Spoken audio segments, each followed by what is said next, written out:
Hallo, ik ben Ishik Tuzuner en dit is mijn derde tentoonstelling, de Podium Mozaïek.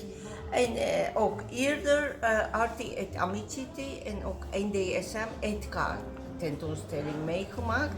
En volgende jaar ministerie van Onderwijs, Cultuur en Wetenschap heeft mij gekozen van de 1200 mensen en 29 mensen allemaal. En ik ga in Den Haag en ook naar Rotterdam kunsthallen exposeren.